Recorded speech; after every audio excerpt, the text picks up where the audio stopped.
Assalamualaikum warahmatullahi wabarakatuh. Eh, Video kali ini bercerita tentang perjalanan kami kemarin tanggal 1 April dari wilayah Sarudu menuju Kota Palu, Sulawesi Tengah.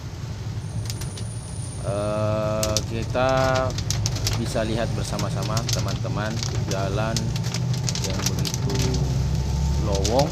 Kami hanya bertemu dengan kendaraan-kendaraan seperti trek yang memuat barang, tapi sangat jarang kami menemukan kendaraan pribadi. Ini mungkin dampak dari COVID-19, virus corona, yang sehingga membuat masyarakat lebih banyak stay at home, hanya berdiam diri di rumah, cukup dari rumah, dan tidak bepergian selama hal itu tidak genting dan penting.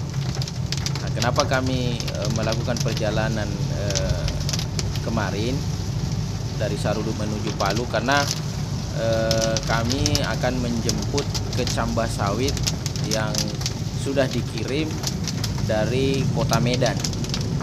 Jadi hal ini sangat penting, makanya kami kenapa harus melakukan perjalanan menuju Kota Palu untuk menjemput kecambah sawit. Karena ini sudah pesanan dari para petani dari beberapa desa yang ada di tempat kami. Teman-teman bisa lihat betapa lowongnya jalan, dan kendaraan kami pacu sampai 80, 90, bahkan 100 km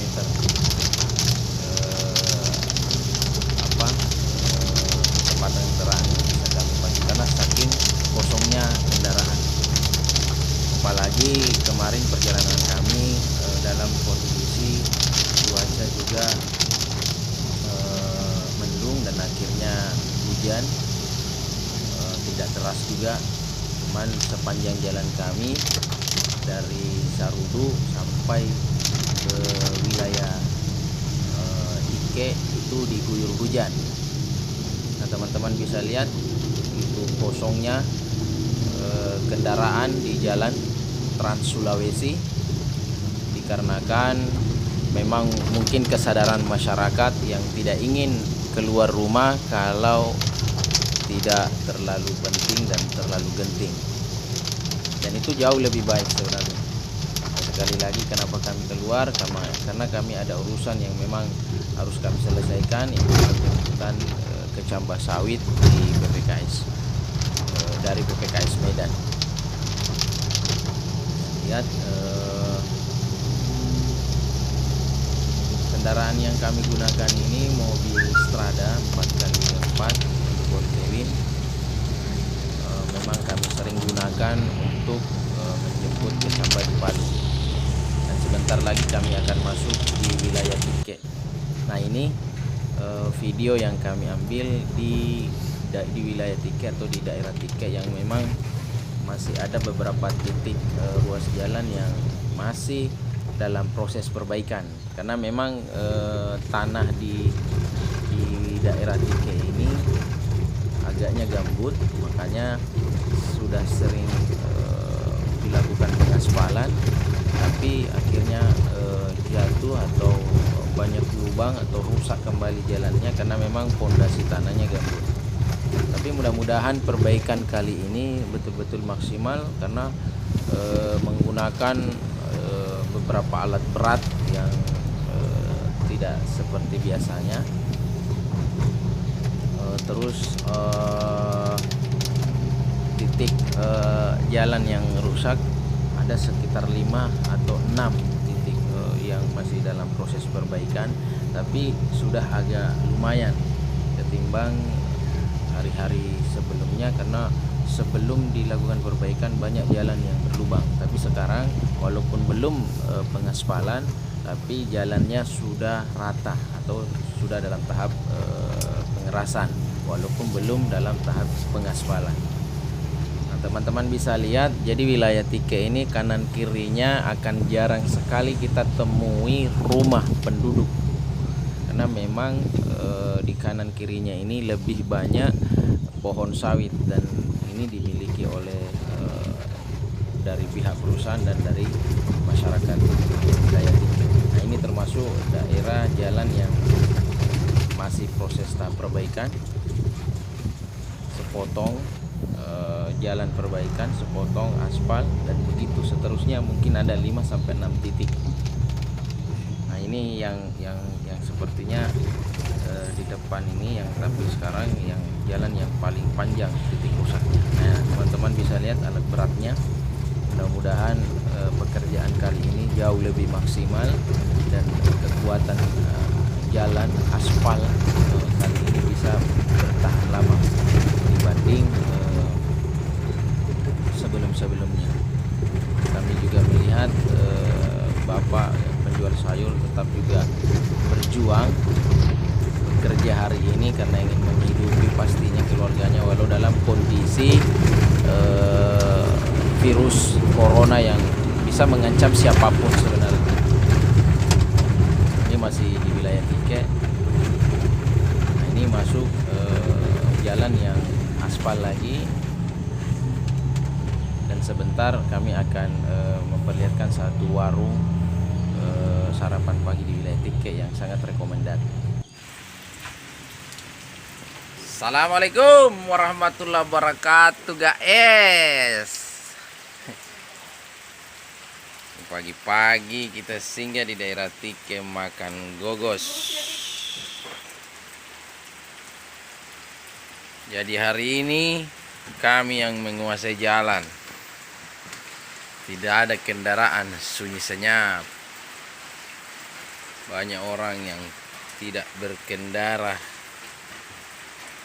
Hanya ketemu beberapa mobil, itu pun mobil ekspedisi. Salah satu tempat kami selalu singgah kalau kami perjalanan ke Palu, di warungnya AC Milan. Sarapan pagi gogos, campur telur, campur mie rebus, tambah kopi. Lihat asapnya, mantap.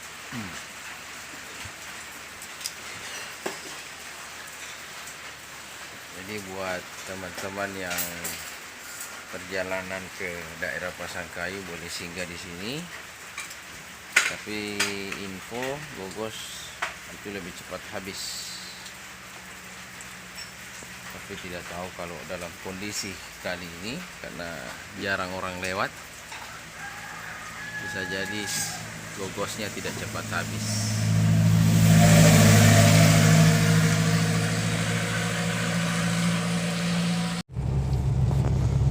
Oke teman-teman, akhirnya kita masuk ke video perjalanan kami yang sudah masuk di wilayah kota Kabupaten Pasangkayu. Nah, jadi inilah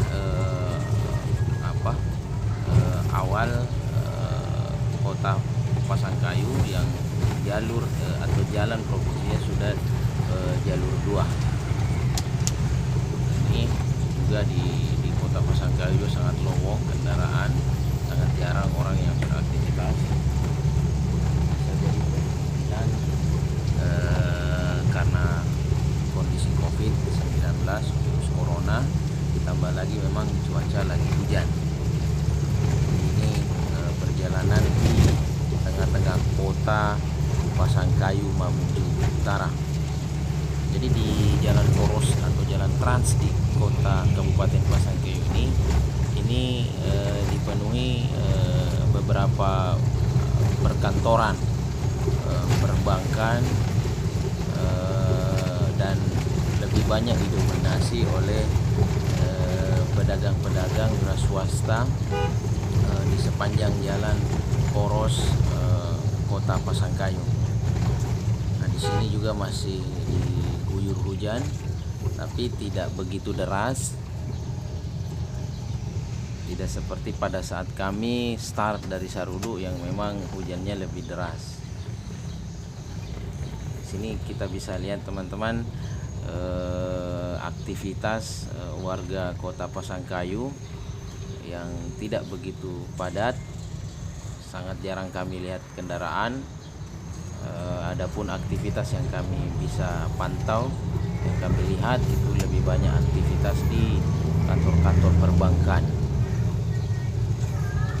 Sebentar lagi kita akan masuk atau melihat salah satu bangunan masjid terbesar yang ada di Kota Pasangkayu yang berhadapan langsung dengan areal perkantoran bupati, kantor-kantor instansi serta kantor DPR Pasangkayu.